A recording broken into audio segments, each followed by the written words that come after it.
Hi, you're a homeschooling mom. You have a baby on the way. Maybe you have a toddler on your hip, and you have a couple of more of varying age children that you're homeschooling and feeling a little bit overwhelmed. I've had so many great discussions this week with families, and this is a topic of discussion that comes up frequently. And I thought this is a great time. I'm just going to come on here and talk directly to you, hoping to reach all of you that are feeling this way and having questions about how do I handle and homeschool teaching multiple aged children in the homeschool. I'm Maggie O with Homeschool with Maggie O. I'm also the author of the Homeschool Roadmap. You can find that on Amazon. I will share this here so you can see the cover. That's the Homeschool Roadmap. And I felt like this was a great time to bring this up. How do I handle teaching multiple age children? And first of all, I want to relate to you and tell you, and I hope you hear this. This is a great time in your family, especially with a baby on the way. And when the baby arrives, it's so exciting to have the new baby in the house, and the siblings are all excited as well. And I know it's easy for us as moms that we're just so wrapped up in our homeschool thoughts that it's like, how am I going to handle this? And it can kind of become a little bit of a point of anxiety. And I want to tell you, don't do that. Don't rob your joy. Don't rob this joy in your family, because it's a really precious time. And as moms, we all know it's a very short amount of time. We don't have our babies as babies for very long. And so you want to enjoy it as much as you can. And it's one of the beauties of homeschooling, because when we homeschool, we're not recreating a school environment at home. We're homeschooling and everything that comes with it. And part of that is having differing ages within our home, and everybody works together in our rhythm so that nobody's excluded and we don't rob ourselves of joys like this, such as having a new baby. So it's okay to take some time and slow homeschooling down a little bit. The hours that we spend homeschooling are oftentimes much more efficient anyway. And, keep that in mind so that it's okay. Allow the siblings to be excited and have this time also with their new baby, their new sibling that has arrived. And the toddler has very special needs as well. They want their mommy time. They have to have mommy time. So let's kind of start there. And I'm going to go through just some basic, hopefully helpful tips for you as you are embarking on this time in your homeschooling. And so obviously, to me, the baby being a part of the homeschool environment, that's actually the easiest time frame, because the baby is not, getting up and getting into things that, potentially could hurt them or harm them, and needing our eyes directly on them every second. You can put a pallet right next to you and they can lay there, or you can even hold the baby. You can swaddle the baby while you're homeschooling your group. And then also, that's kind of also the time when the toddler is there. The toddler is also very curious about the new baby, the new sibling.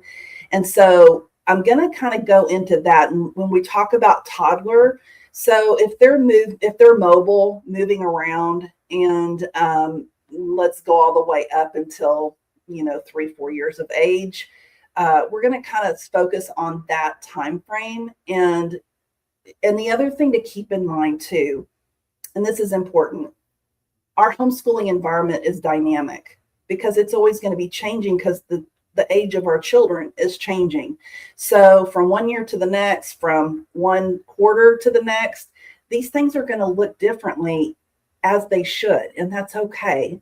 And we kind of all go along this journey together, mom and children. So for the toddler, they too, oftentimes too, the babies and the toddlers, they're getting up very early in the morning. So it is, a potential scenario where you're starting the day early with the baby and the toddler, and the older kids may even still be sleeping. That's perfectly fine. And the thing is that I can't give you specifics because our families are all different. Your homeschool is going to look different than mine. If we have 2 children versus 7 children, that's going to look differently as well. So just kind of keep that in mind as I discuss some of these points and tips that'll help you along the way from my own personal experience, and also like listening to other homeschooling moms and how they navigate this. So with your toddler being up early and the baby has been up early, I think it's also really important that we start with the rhythm. What is our family's rhythm?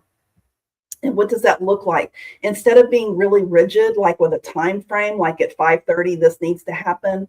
Now, the infant, the baby, they're going to have times like that where they get up naturally for their feeding times. And you're going to know that. You're going to be in tune to that. And then the toddler, you know what time they're going to stir and be starting to get their day going. So through that lens, if you will try to acclimate your family more to a rhythm than a schedule, it just helps. And what I mean by that is a rhythm is very different than a strict, rigid schedule. That doesn't mean that we don't have boundaries, but we have a routine. We have, like in the first part of the morning, the baby, I have to nurse the baby. Then, Susie is going to wake up at about, 6:30 or 7 in the morning, and she's going to be ready to have her breakfast food. How is she going to eat? And depending on her age, is that going to be a bottle, or are you going to sit her down and let her have some, is she drinking from a sippy cup yet? And then she's also maybe going to have some Cheerios or some, eggs. What is that going to look like? Again, a rhythm, a routine. And then, your other kids start to file in. So if we can start to have our mornings where we start with our breakfast time, we're sitting together as a family, having our morning devotional perhaps and our prayer time. And then you migrate into, and you can call this whatever you want, whether it's circle time or read aloud time. And wherever y'all want to do it, that's perfectly fine. Again, everybody's home looks a little bit differently. But I do say, you don't want to look at your toddler and the baby as something you have to consider. How are you going to work it in? Really, what is important is you go by their routines and you bring homeschooling in around it. And the older kids adapt as well to this. It's important as well as when we're getting our children a little bit older that we're training them on independent style of whether it be household chores. They know that they can go ahead on certain subjects and get started because they have an expectation. They know what you expect of them, and they can have independent work time. For the toddler, you're dressing them right up front. Let them have their mommy time. And I love the idea of having activities for them to get them started first in activities. I'm going to pull this up. This is a list, and I like this. And this is what we used too, where, you might have like 10-gram puzzles out for them, different types of toys that are specific to school time. Like these are special toys that they only, and manipulatives that they only get to use during this time and it's school hour, because that signals to them, you're already starting to train them gently about our homeschool. And so when they have these sort of cues over time, you're training them that this is school time.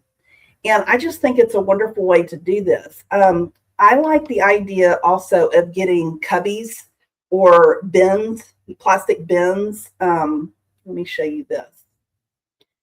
These little type of bins, you can go to any store and find bins, or on Amazon. They can be different sizes. But basically you would have them labeled, and maybe you have 6, 7, 8, 9, 10, 12 of these, and they all have their own purpose. They have different functions. ABCs and our numbers. You'd have one bin, it would be dedicated to the ABCs and your numbers. And in there you could, the little magnetic ABCs and number, who doesn't have those? That's one thing. You could have that in there. You could, depending on the age that's appropriate, you could have number and ABC flashcards. You could, in this bin, also have little toys, mini toys that are appropriate, that are not choking hazards, clearly, obviously, but that by the flashcard, you would say something like, which animal starts with the letter C? And have them match the animal to the letter. You could also have those same manipulatives in there and have a flashcard that has the number 5 on it, and start to have them count to 5 animals or 5 little cars or 5 little trains. So these bins become really, they're educational for them too, but they're fun. They love that. Another bin could be like a crafty type bin where you just have pieces of paper, stick, glue, and maybe just torn pieces of paper and stickers in there. They love doing that. Let them sit at the table as the big kids are coming in, because you know what? They really want to feel like the big kid, right?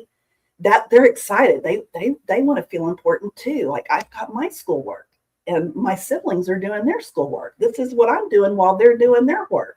It's such a great bonding time too for all of the kids. And you're already training the toddler on what this environment is going to continue to be like and feel like, and that we school here at home. It teaches them, when there's times to sit and be still.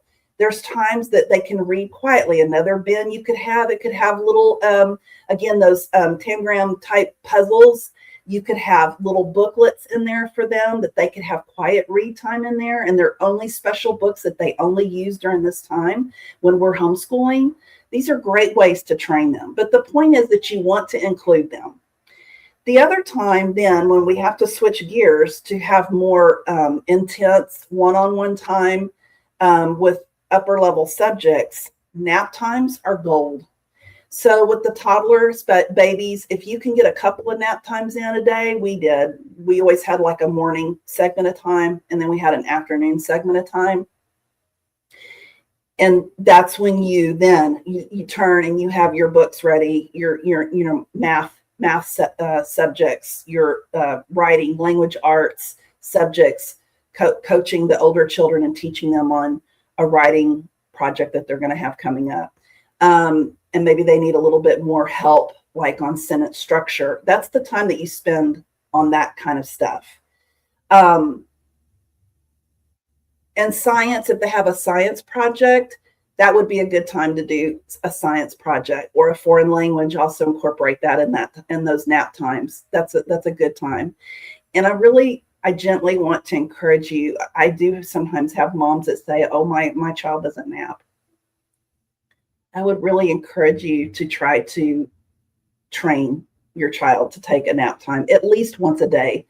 And oftentimes that's in the afternoon. And then if they still don't, then you have to, do the best you can with what you have.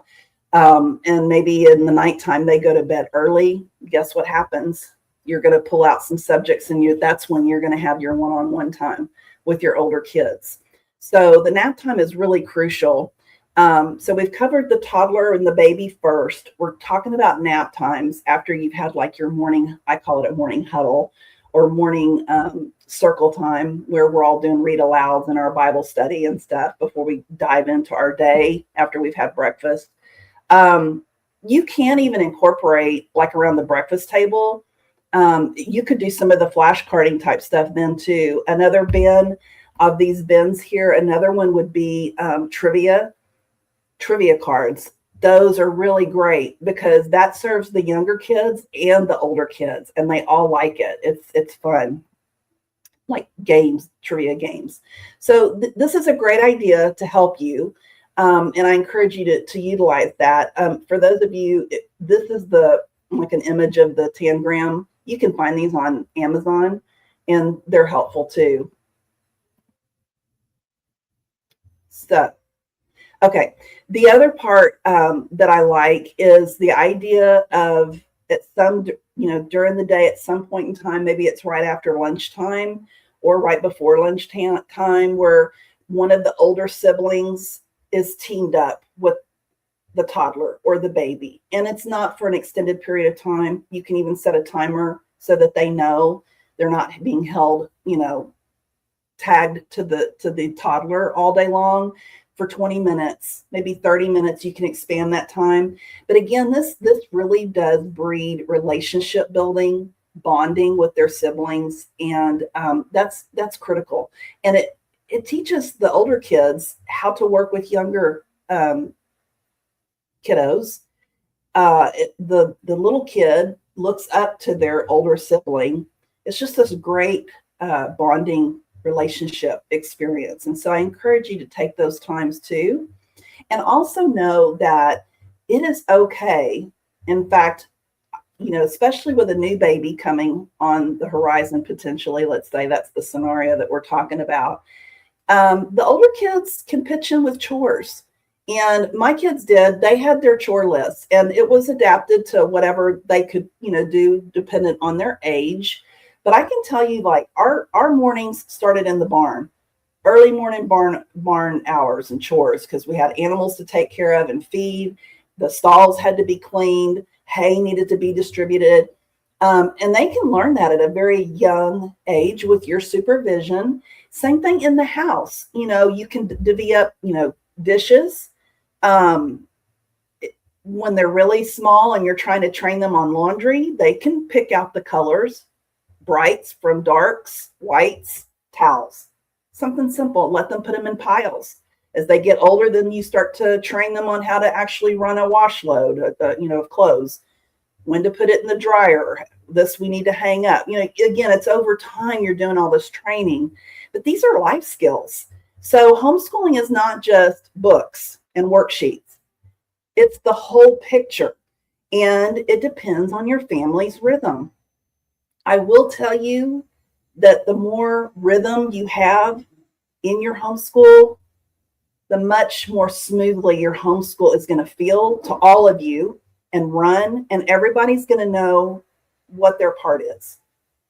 It requires, training from the parent. That's what we're supposed to do anyway, is to train our children in the way they should go. And this is part of that. So keep that in mind.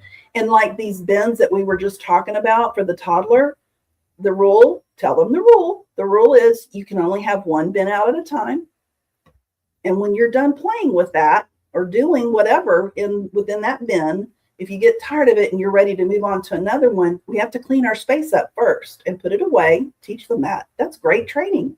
They can do that. A 3-year-old can do that. A 2-year-old can help do that. So, things like that are help when you have boundaries and you're just training everybody in the way that it's meant to be. It really does help to keep things. You're going to keep your own sanity too. Okay. So think of things like that. And also food, snack times. We always have, you have your breakfast, we have mid-morning snack, we have our lunch, we have mid-afternoon snack. And during snack times, we can read a book. If we're reading, especially the older kids, if we were in a novel, we have read time during that time. And the toddler, you'd be surprised. Of course, by then they're probably getting ready for their nap. So they're already feeling kind of, they're pretty charged up in the morning, and that's when they need their start time. And then we organize our school time with the older kids around their schedule, because that's what's going to help keep everybody's sanity, and it's going to flow better that way. But, if we're doing reading around snack time, let's say in the afternoon time, or a mid-morning snack, that you'll be surprised they'll want to sit there and listen with the big kids, because again, they're wanting to be with the big kids. So that's what I have to say on that. And those are tips that hopefully help you a little bit. Really try to work on, I like the bin idea, the activity boxes, brain boxes, whatever you want to call them. And how you don't have to go buy all this stuff. You can, whatever you have at home, and categorize them. Another idea is the 15 bean soup. That's another good one, because you could ask them to categorize the beans into colors. They could do it like in an ice tray, where they could put, categorize them by color. You could categorize them by shapes, or they could put them in bowls. You could do counting games with the beans. That's another good one. And mathematic type manipulatives, when we talked about the numbers, you could do rods. You could have another bin that is building blocks. Obviously, Legos, that's a huge one.